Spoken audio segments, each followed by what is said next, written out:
The Ninetales run has been sitting waiting to be edited for over 3 months now. However, before I took my break, there just wasn't the right slot to fit it in.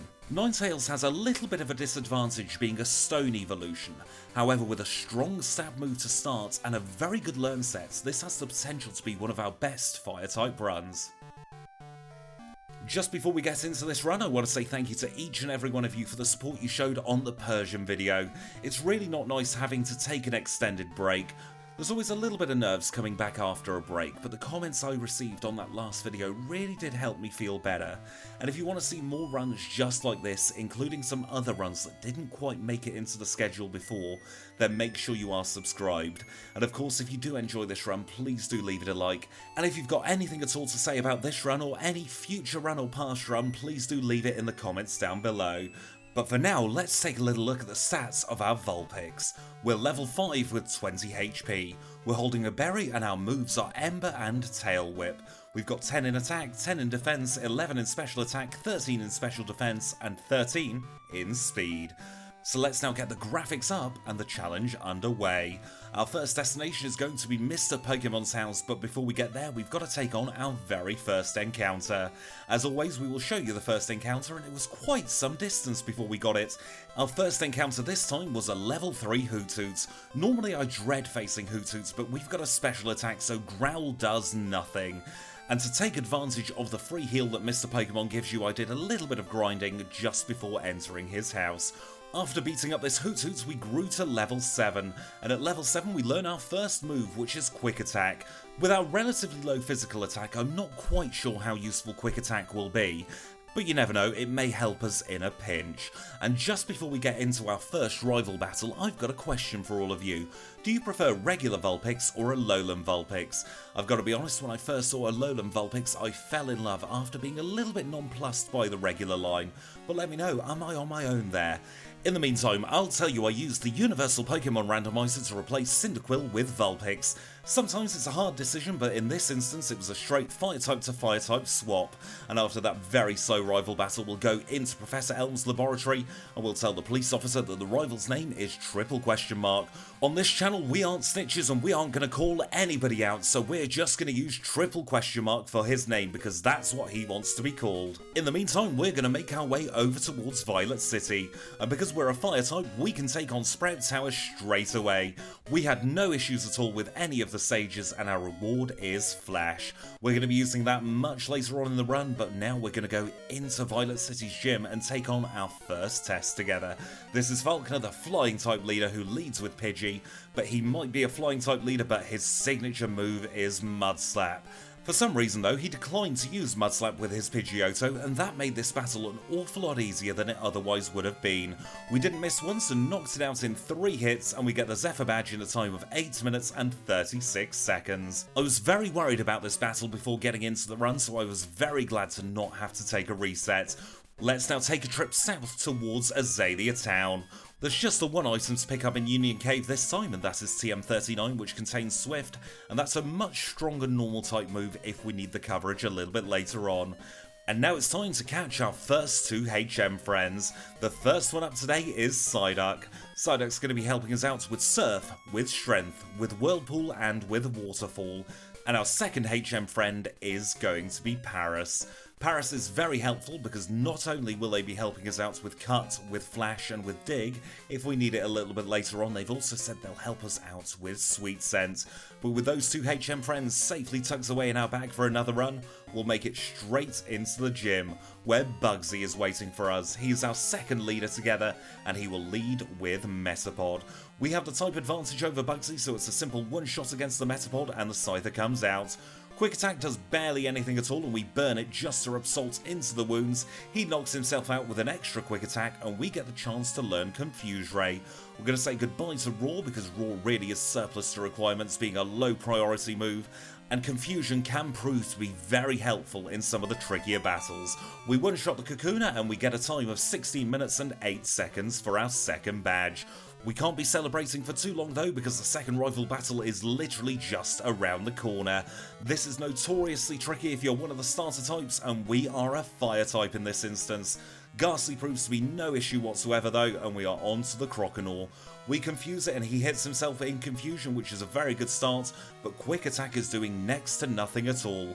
Water gun takes us down to 34 and then he critical hits. We get taken down all the way to 1 HP with another water gun as the Zubat comes out.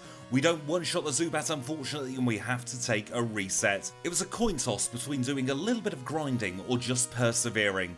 I decided in this instance, because the wild Pokemon around us are so low leveled, we were just going to push through. Without the critical hit in the last battle, we would have made it through first time. It did take us a few more tries than I had liked, but we did eventually get on a run where we were able to knock out the Croconaw and still be in green health. That gave us plenty of HP to easily take care of the Zubat in 2 hits, and we're through Rival 2 in a time of 20 minutes on the nose. And now it's time to think about making our way north towards Goldenrod City. Before we do though, we've got a couple of little errands to run here in Ilex Forest. We're going to get cut from the charcoal maker and we're going to get the charcoal from his apprentice.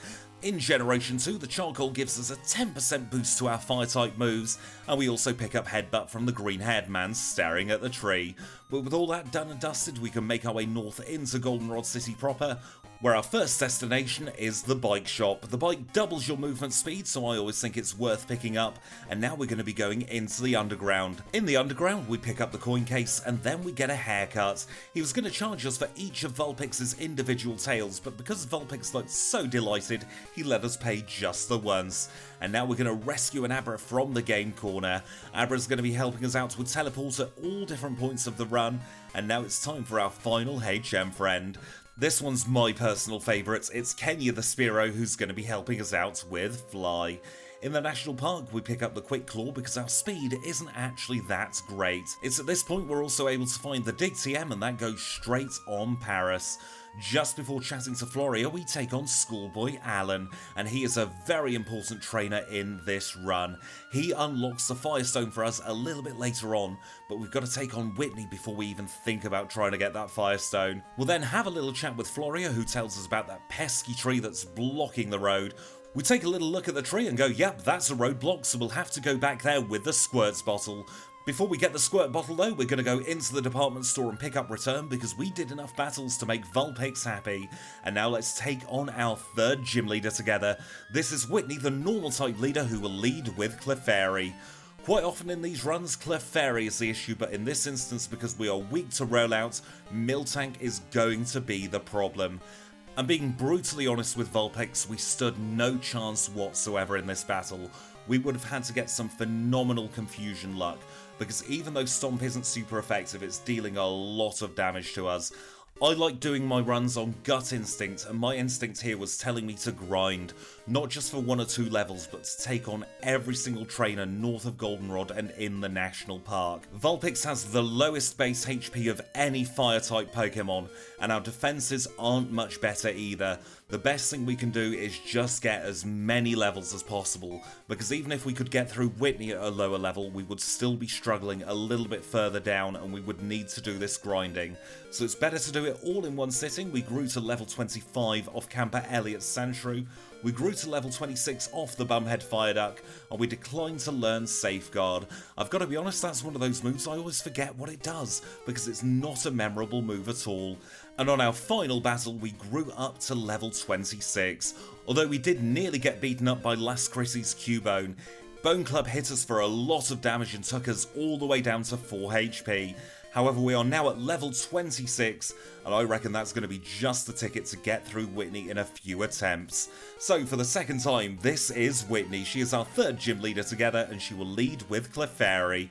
We're doing a lot more damage against the Clefairy this time, taking it down in 3 shots, although she Uno reversed us there and used Confuse Ray against us, so that was quite mean of her. We Uno reverse her Uno reverso and send our confusion over to Miltank. We then get a very lucky burn and that drops Miltank's attack right down. That means we survive with 47 HP and we're finally through Whitney in a time of 31 minutes and 46 seconds. Goodness me, that was a bit more of a grind than I was hoping for. However, we're through the worst of this part of the run. We'll get the squirts bottle from the lady in the flower shop, and we'll cycle back up towards that naughty tree.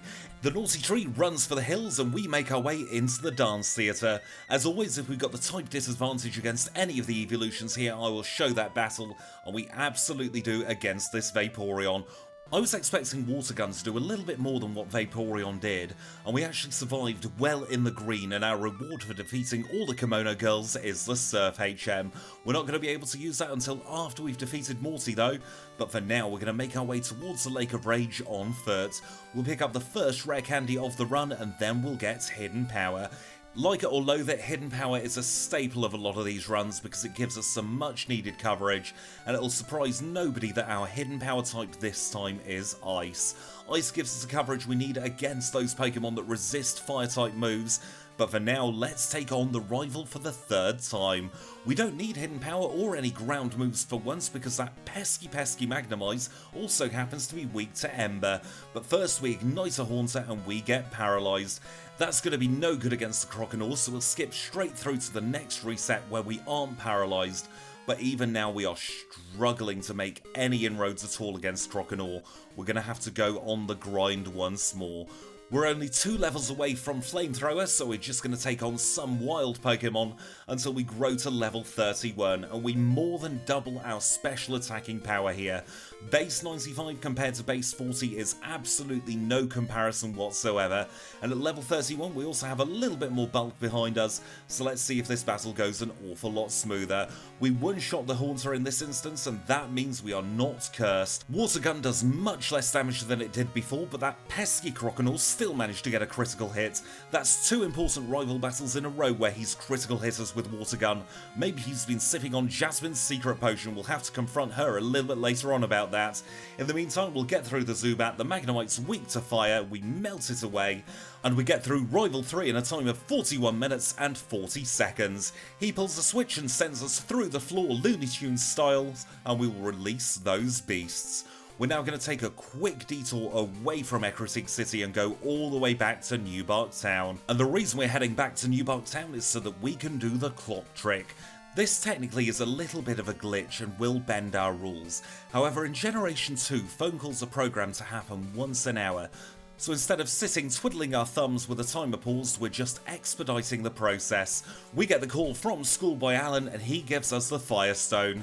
That means we can evolve from Vulpix into Ninetales. In any run where you've got a stone evolution, it's always a bit of a toss-up between evolving early and having a worse learn set, or evolving later and having a very mediocre set of base stats. In this instance though, I think we made the right choice, and we're going to test out our newly evolved Ninetales against Morty. He is our 4th gym leader together and he led with Ghastly, but we've already ignited it.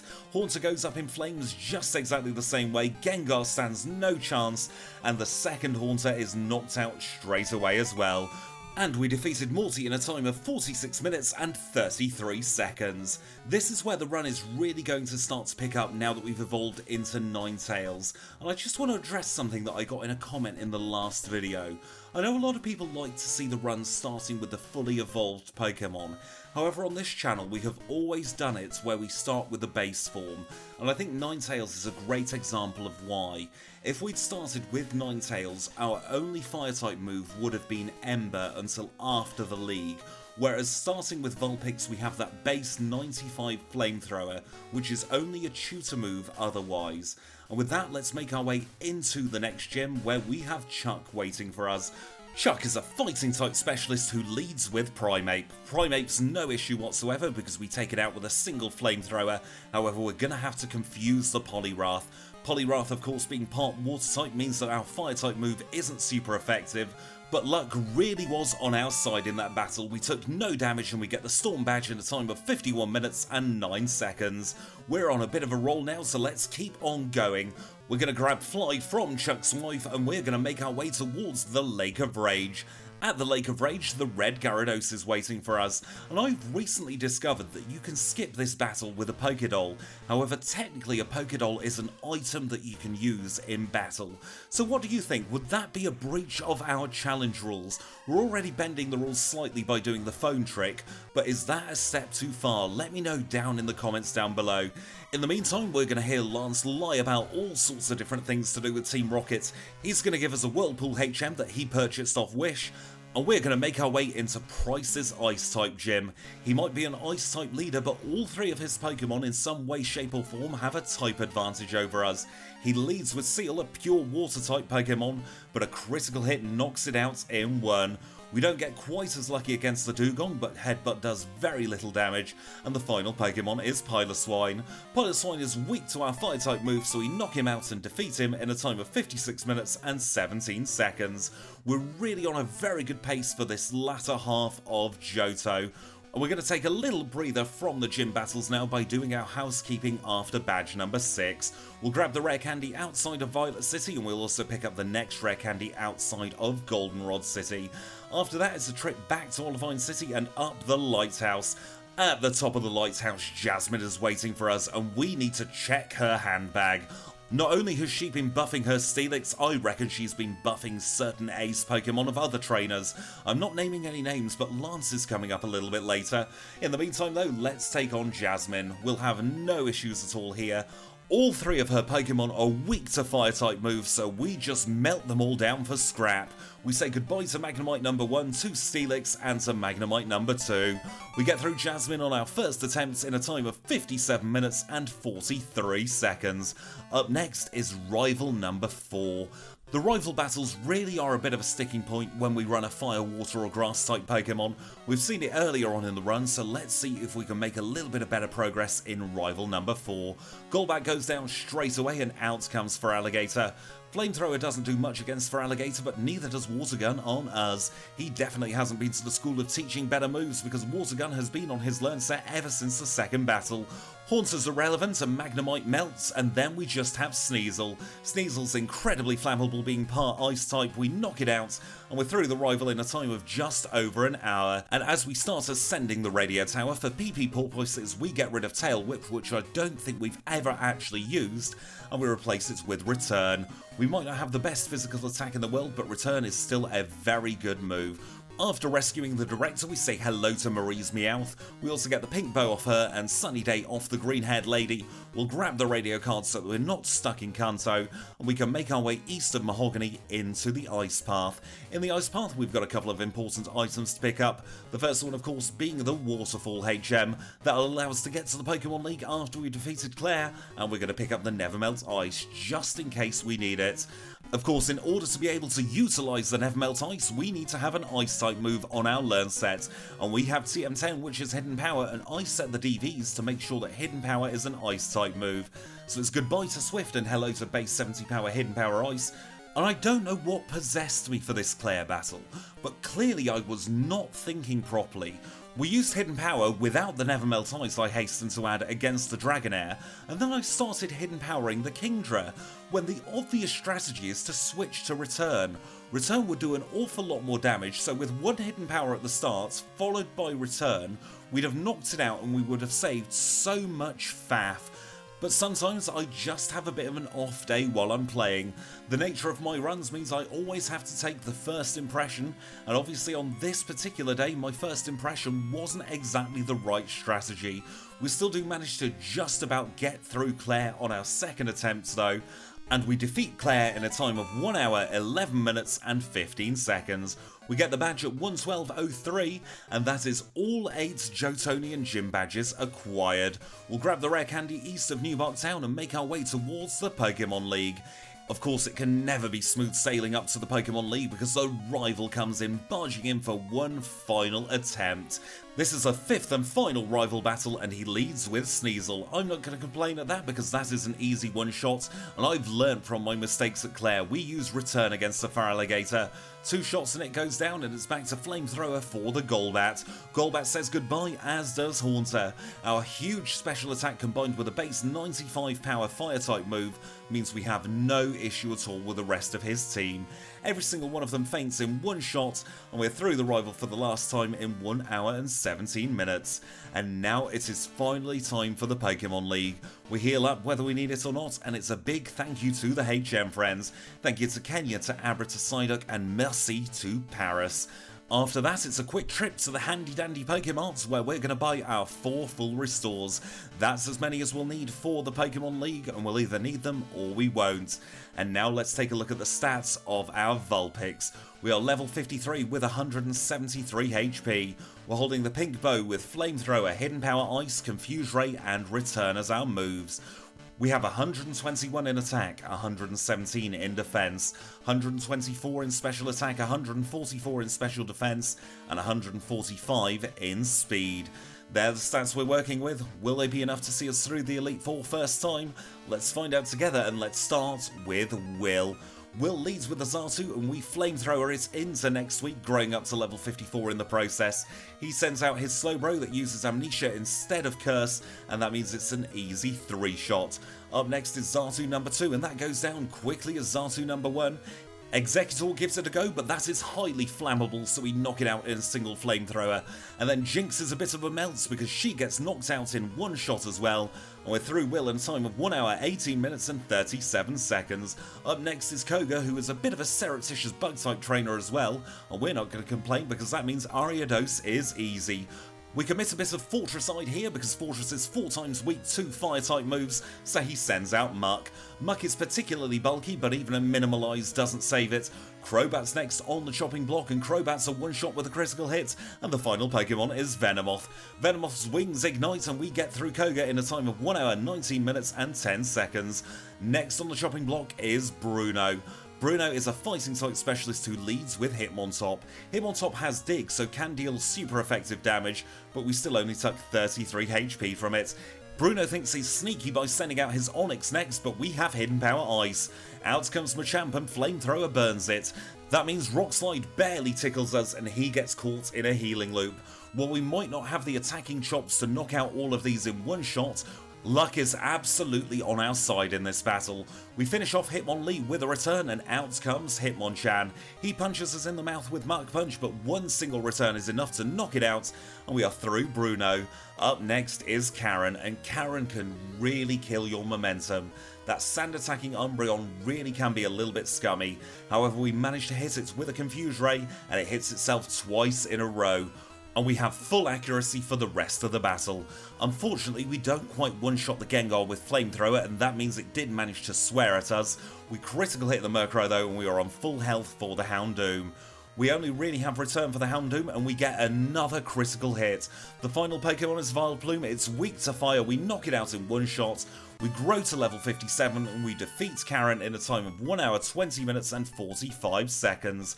The only obstacle now between us and the Hall of Fame is Lance the Liar with the Flyers. He leads with Gyarados, and Gyarados is of course going to start with Rain Dance.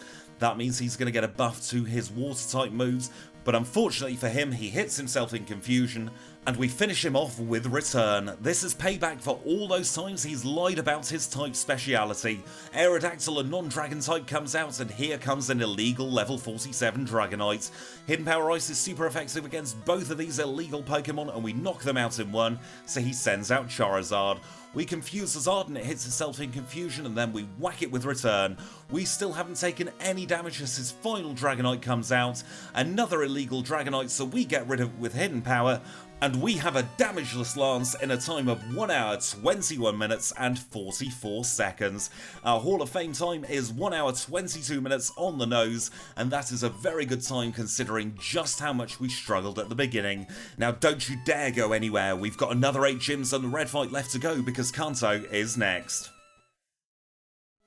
And we're back where it all began outside our home in Newbark Town, where Professor Elm cannot be bothered to step outside and instead pays an extortionate rate to call our mobile phone. However, we're not going to call him out for his laziness because he gives us a couple of presents. He gives us the SS tickets so that we can get into Kanto proper, and he also gives us the Master Ball. And now, before we make our way throughout Kanto, we've got to welcome back our HM friends. It's a warm welcome back to Kenya, Abra, Psyduck and Paris, and this time I'm not sure where they've been. They could have been to Rotterdam or anywhere, maybe even Liverpool or Rome, so you never know, you might have been in very close proximity to the HM friends. We'll pick up the final 2 rare candies in Johto, and a hop, skip and a jump takes us into Kanto, where the first thing we do in Kanto is the last thing we do in Johto. We're going to pick up another rare candy, this time from the chairman of the Pokemon fan club. With that safely tucked away in our pockets, we'll cycle north towards Saffron City, or make a fleeting visit because we're going west. Because we've got some bits and bobs to pick up in Celadon City. We'll grab the leftovers from the bin in the cafe, and we'll also pick up the PP up from the bush. After that, we might as well take on Erica, seeing as we have the type advantage over her. She's our 9th gym leader together. She's a grass type specialist who leads with Tangela.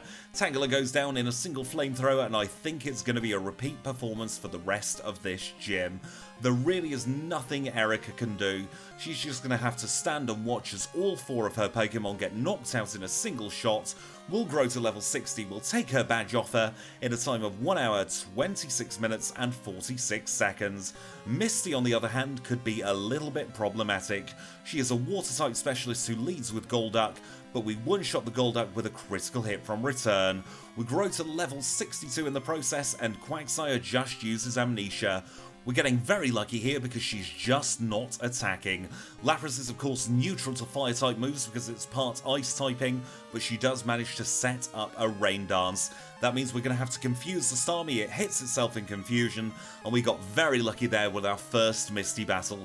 Cascade badge in a time of 131.21, which is quite satisfying to say, and up next is Sabrina. Sabrina's Espeon doesn't get one shot and she sand attacks us. It does make up for not getting sand attacked by Karen, as Mr. Mime is also strong enough to withstand a flamethrower. Alakazam is the weakest of the 3 because that gets one shot, and we are through Sabrina in 1 hour 32 minutes on the nose. The atmosphere is positively electric in this gym leader gauntlet as we take on Surge. He leads with Raichu and we use Flamethrower to knock it out in 1. Up next is Electrode. Electrode is very nippy but very fragile, so it gets knocked out, as does his twin brother. He tries again with an Electabuzz, but Electabuzz also cannot withstand the heat, and his final Pokemon is Magneton.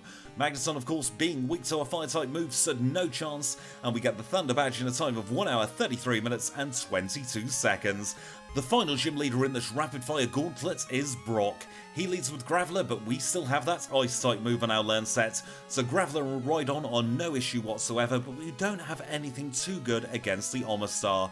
I stick with Hidden Power even though it's not very effective, and we get a very lucky critical hit. We grow to level 64 as Onix comes out, and Onix, just like Graveler and Rhyhorn before him, is very weak to Ice-type moves, and we get yet another critical hit against the Kabutops. Hidden Power does next to nothing on turn 2 though. We knock it out on turn 3, and we get the Boulder Badge in a time of 1 hour 34 minutes and 44 seconds. I really cannot remember a run like this where we've had so many lucky critical hits. I'm just waiting for the moment where it all comes crashing down because the AI gets that luck in return. Because you know it's going to happen. In the meantime, we'll unlock Blue's gym and grab the rare candy off Cinnabar Island, and now it's time to take on Blaine. He's our 14th gym leader and he is a fire-type specialist just like ourselves. We have a little bit of an issue with this Magcargo because just like in Brock's gym, we have nothing great against rock-type Pokemon, especially when they also resist ice-type moves.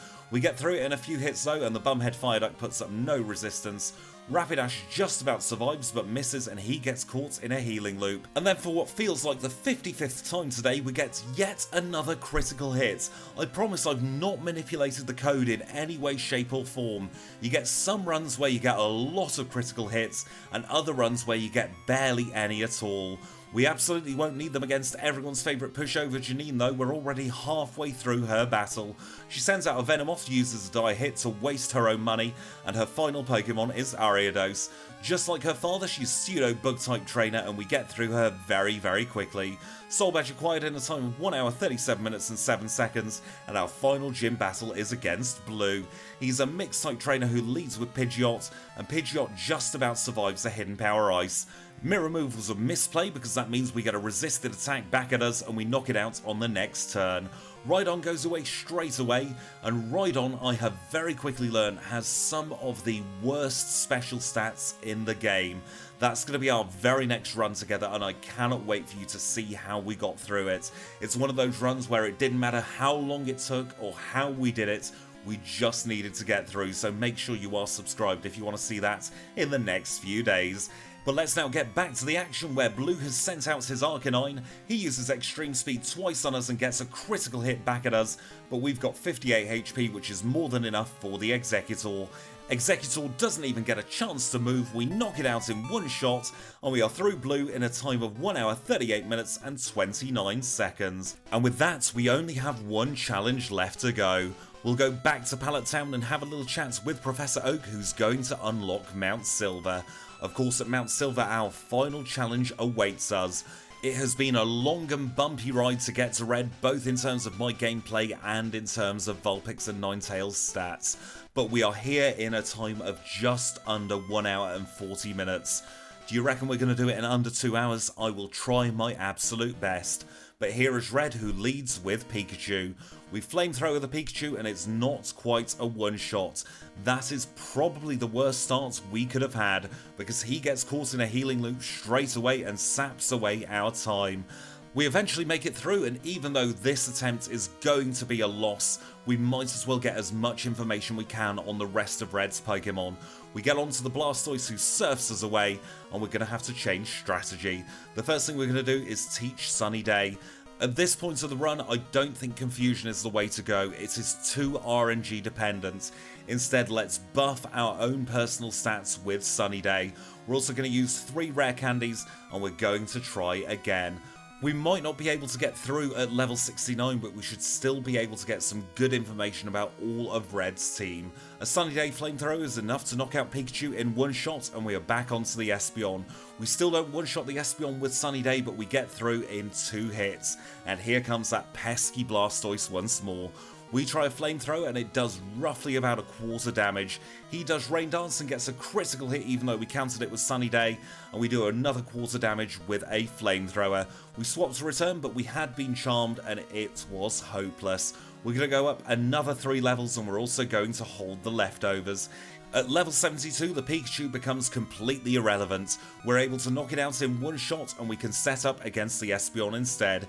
He pulled a sneaky on us though and decided to use Psychic instead of Reflect. He did Reflect on turn 2 though, and we knock out the Espeon in 2 shots.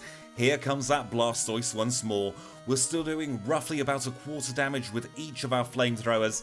However, Sunny Day is negating a lot of the effects of Surf, and we manage to burn the Blastoise with Flamethrower. The Reflect fades, and that means it's one-shot range with Return. We're now onto the Snorlax, and this is the Pokemon I have been worried about. Snorlax is very specially defensive and only bulks that up even further with Amnesia. That means we are barely chipping away, we get knocked out with Body Slam, and we're going to commit to using all of our remaining rare candies. He sends out the Pikachu, we use Sunny Day as Charm fails, and then we get to work with Flamethrower. I want to try and knock out this Espeon before it even gets a chance to set up Reflect. We burn it and it uses Psychic against us, and another Flamethrower knocks it out in one shot. We're back onto the Blastoise. We use Flamethrower and we don't burn it, and he sets up a Rain Dance. We counter it once more with Sunny Day, and the people around Mount Silver must be getting very confused at the constantly changing weather conditions. It's torrential downpours followed by blistering sunshine. We get through on 111 HP, growing to 126 with the leftovers, but we are still doing barely any damage whatsoever against the Snorlax. I reckon our best bet is to try for the burn. We're back onto the Espeon now, and I return to the strategy of setting up against Espeon instead of Pikachu. We set up the Sun, and then we get to Flamethrowering it, and it is still a 2-shot. We knock it out on our second turn, and we are on 214 HP for the Blastoise. We go back to confusing any local amateur meteorologists by constantly changing the weather, but we do eventually come out on top as he sets up another Rain Dance, but the Reflect fades, and that means we can finish him off with Return. Here comes that pesky Snorlax once more. We have to use Sunny Day as he uses Amnesia, and then we Flamethrower. We are just going to have to keep tanking those hits and wait for the burn. We eventually get it, and that means that Body Slam is doing next to nothing at all. We get through the Snorlax in yellow HP as the Charizard comes out. The sunlight fades and we get a critical hit with Hidden Power Ice, which would have done a lot less damage than I would have expected. We're back down into the 60s as we start using Return. We're in red HP as the Venusaur comes out. It is now or never. We hit it with a flamethrower, it's super effective, it is enough to knock it out, and we defeat red in a time of 1 hour 49 minutes and 30 seconds. Goodness me, what a tricky run that was. I really was expecting it to perform an awful lot better than it did. However, 26th place on the leaderboard is nothing to be sniffed at. We beat the Bumhead Fireduck and we were only just behind Ampharos. That does of course mean that Magcargo is now down in 47th place, and there's no change to the top of the leaderboard. Kangaskhan is still on top position, and Typhlosion is next in the drop zone in 10th. But with that, we are done, so I'm going to say thank you all so much for watching. It's been an absolute pleasure as always. If you did enjoy this run, please do consider leaving a like. If you want to see more stuff just like this, then please do think about subscribing. And if you've got anything at all to say, leave it in the comments down below. Until next time though, I'll say thank you all so much for watching, and I'll see you all very, very soon.